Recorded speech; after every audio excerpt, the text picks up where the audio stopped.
Homeschooling can be really intimidating if you have multiple kids across multiple ages and you're trying to figure out how you're going to give everybody what they need when it's just you.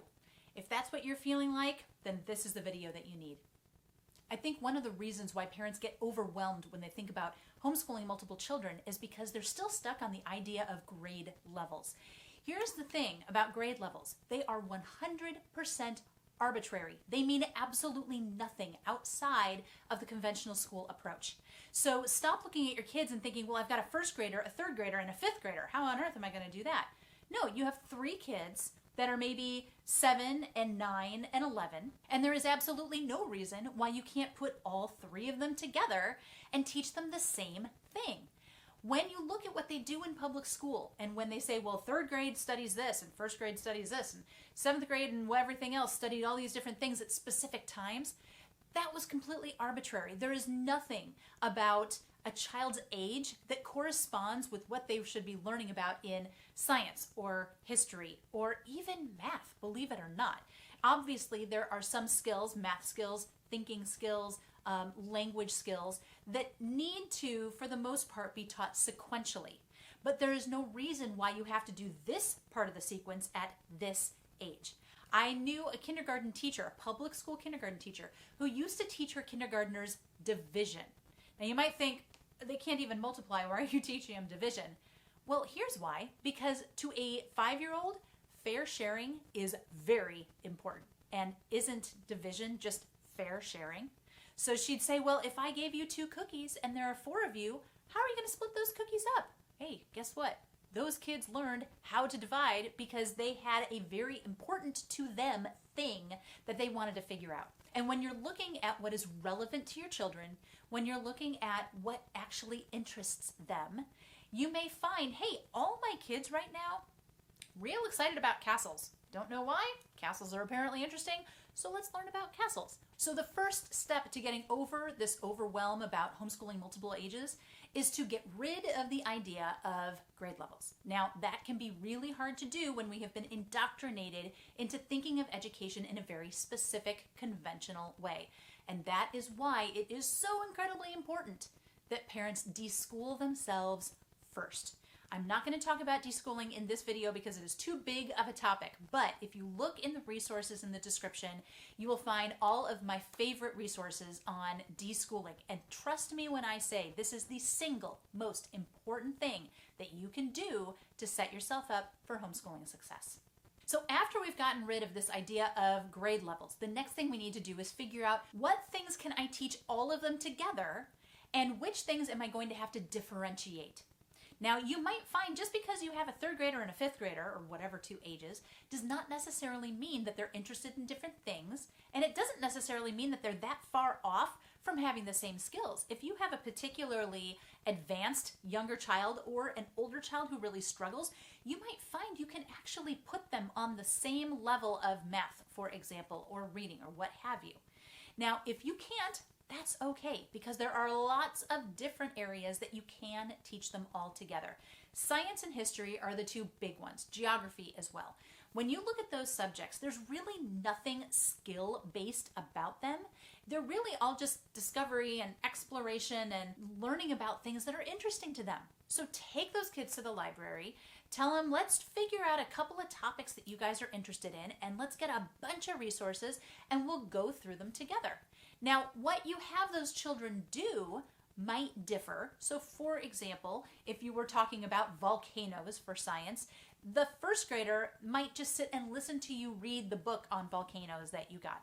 You might have your 3rd grader draw a picture or write a story or read another resource that you got that is more at their level. You might have the 5th grader actually build something and create a report or a presentation.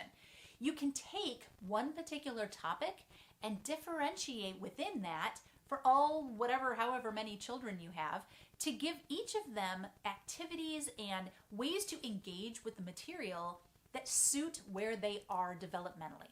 And just because they're younger doesn't necessarily mean you have to give them like the little things. You can have them write a report or create something. It's not going to be at the same level as your older children, but that doesn't matter, right? So if you're giving an assignment to an older child and your younger child says, well, I want to do that too, let them. It doesn't matter if it's not going to be the same caliber or it's not going to be the same length or the same complexity. When they want to challenge themselves, take them up on that. That is a fantastic way to help them get involved in their own learning, give them agency, give them self-motivation and initiative. So when you put your kids together like that, you may find that happens quite a bit. When our girls were younger and we first started homeschooling, the first year that we actually used curriculum, our older daughter was 6, turning 7, and our younger was 4, turning 5. We weren't doing anything really with the younger one, but she wanted to be kind of in where the action was, right? And so when I was reading to my older child, this one was listening. I didn't make her sit there with us. She would kind of be at the other end of the table, kind of doing her own thing, but she was paying attention. And when I would ask the older one questions, the younger one would answer. And almost every time she got it right. She has incredible auditory comprehension. It's amazing. But I realized, okay, just because she's not quite even 5 yet does not mean that she can't be joining us for some of this. I'm not going to expect her to do the same things as the 6-year-old, but she can participate as much as she wants to. You may find that your younger ones that you're not planning on doing all that much with actually kind of tag along with the older ones and learn all sorts of stuff that you wouldn't have expected them to be interested in. But young ones always like hanging out with the older ones, right? So take advantage of that. Let them work together. Let them come in and sit with you. Don't force them to do the same stuff. As soon as you see their interest flagging, let them go. Don't make them complete anything that is, something you're expecting for the older kids. But recognize that they're probably going to get way more education that way than they would have because they want to keep tagging along with the older kids. Now, what do you do on the subjects that you do have to differentiate? Let's say you do have 3 children and you cannot put them all on the same reading or grammar or writing or math related stuff. Everybody kind of has to have their own thing. Well, there are a couple of different ways that you can approach this. One of them is by taking more of a block schedule approach. That would be where, for example, you maybe only do official formal reading language instruction 2 or 3 times a week, but you give most of the day to that subject. So let's say on Tuesdays and Thursdays, you really focus on reading. Well, so you would take one particular child and you would really focus on their reading instruction or writing or whatever it is you're working on. You'd give the other 2 some things that they need to work on. Maybe you're having them do a worksheet. Maybe you're having them read silently to themselves or read to each other. Take advantage of the fact that older kids can help younger kids. You're not having to ask them to teach the younger one, but if you say, hey, 7-year-old, go read a couple pages of your book to the 9-year-old while I work with the 11-year-old. That child's getting reading instruction. This child who's older, they might be not necessarily be getting reading instruction, but what they are getting is the opportunity to help and the opportunity to be able to explain things to the younger one, which helps solidify their own learning. So it is a great thing to pair up children and have them work together on things so that one's getting practice and one is kind of taking that leadership role. And then when you're done working on the one that you're working on one-on-one, rotate them, okay? Now you're going to come work with me. Younger, you're coming with me now. Middle child, you are going to read to the older child.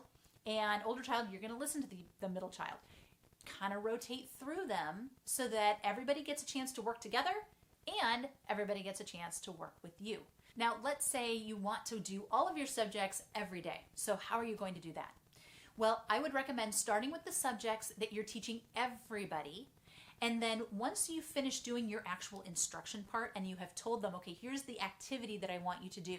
I want this child to write a paper. I want this child to create a presentation. Now, while they go work on those things, you can take one of them, work with them on, let's say, their math, get the lesson down, have them do some sample problems so you can see that they comprehend, and then send them off to work on that. Go work on your math now. I'm going to grab this one. Now I'm going to teach you your math.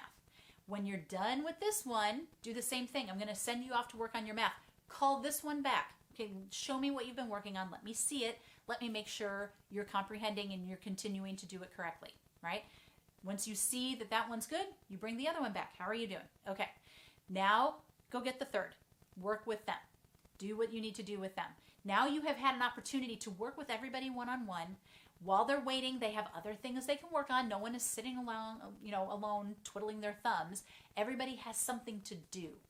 But that gives you the opportunity to rotate through everybody on the same day, make sure that they have other things that they can do, but it also allows them to have some time to work independently, which is an incredibly important skill. Our kids need to be able to work independently, and they need to be able to self-direct their learning. So for example, you might also make sure that you've got some resources that they can go to besides you. So for example, let's say, again with math, let's say you're teaching this one geometry. Okay, I'm going to pull up on the computer these geometry resources on Khan Academy. Here's some videos on the same lesson we're talking about today. If you're struggling, why don't you go watch one of those and see if that helps? You can bring in some of these other resources and put it on them to go find the help that they need when they need it. They shouldn't always keep coming back to you, especially once they hit like middle school, upper middle school, high school. They should be taking some responsibility for their own learning. You should not have to, hold a child's hand all the way through senior year, unless, of course, you have a child who has, some major disabilities or struggles or what have you.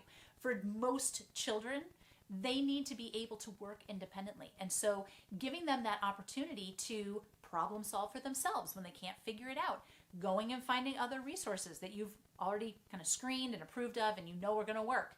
You can have those all ready for them. They just need to go take advantage of them if they actually need them. The other thing to remember also is that they're not all going to be doing the same amount of work every day, and the younger they are, really the less time they should be spending in school.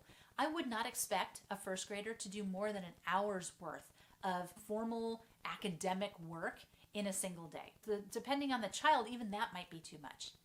And then for older kids, yes, they're doing more, but they're more independent. You're not having to sit there with them for the whole 3 hours that they might be working. It's kind of that middle when they are getting into second, third, maybe fourth grade, that they tend to need more time and more of you because they're getting into some more difficult skills. They're having to spend more time, and so naturally you're having to spend a little more time with them. But at the beginning, in the early stages, there's not a lot that they have to do. And in the older stages, there's more that they have to do, but they're taking care of it themselves. So when you look at what your children's spread of ages are, make sure that you're thinking about what's developmentally appropriate here. The younger ones, gosh, if you have a child younger than 7, I wouldn't even do formal curriculum with them. I would set them aside figuratively and just think about the kids that are old enough to really be doing formal academics. And if that younger child is going to need some supervision, is going to need, someone kind of interacting with them, maybe they really want to be in on the mix, but you're like, we don't really have anything here that really suits you developmentally, then have the older kids rotate spending time with that younger child. They can read to them. They can play with them. They can just supervise while they do their own thing, maybe sit and read their book, but they're also keeping an eye on their little sister or whatever. But just make sure you're paying attention to what really needs to be done, what is really expected at these given ages, and don't put any more on your plate than you absolutely have to. Now, another way that you can homeschool multiple ages is to duplicate yourself. And I'm being serious. No, this is not crazy science. This is co-ops and homeschool classes. You can get other people to teach your kids. You do not have to be the only one who is sitting there with them on every single thing. You can get curriculum that teaches itself, video-based, online streaming, video. Or you can enroll them in classes, and maybe the older kid goes off to classes every Monday, and that allows you to sit and work with the other ones in really concentrated fashion. And then for the rest of the week, maybe they're not getting quite as much one-on-one time, but because you're able to focus with them on one day a week, they get most of the instruction that they need from you, and then it's really just kind of coming back and checking and, kind of going on to the next level of things, and it maybe doesn't take quite as much work over the course of the week. You can also partner with other parents who have kids the same age and trade. Hey, I will take the 7 and 8 year olds Tuesdays and Thursdays while you take the middle schoolers, and you're going to teach them whatever subjects. I'm going to teach them whatever subjects. Someone is taking something off your plate and totally teaching it for you so that you don't have to worry about it. This kind of community is the best kind of community. The more homeschool families you can interact with and network with to meet each other's needs, the better. Because it is great for kids to have other adults in their life that are not just acting as teachers, but are acting kind of as like other mamas and papas, right? My girls have so many other homeschool moms that they go to when they're frustrated about things or they're excited about things. Not that they don't talk to me about those things too, but when they see them at the get-togethers or the activities that we do, they'll run up to them, give them huge hugs. They'll sit and talk to them, and I'll hear, oh, I love Miss Christy. I love Miss Lisa. I love the other Christy. We have like 5 Christies in our homeschool area. They have all of these parents that they love and who love them. And all of these other homeschool kids that I love because our family has really connected with them. And that is such a beautiful thing because those parents are going to give my girls things that I can't give them because my girls are going to listen to them on certain things more than they're going to listen to me. So I invite that. I want my kids to have other homeschooling parents in their world that they're willing to talk to about things. I know there's going to be things that they may not want to come to me about first. I would much rather them go to one of these parents than to one of their peers. And because I know I can trust those parents. And those parents know they can trust me. If their kid comes to me, I can talk to them. I can ease the blow for the parent if necessary, right? Or I can ease this child's fears. I know you think your mom's going to be so mad. But you know what? I don't think it's as bad as you think it is. Would you like me to talk with you to her? Would that make you feel better?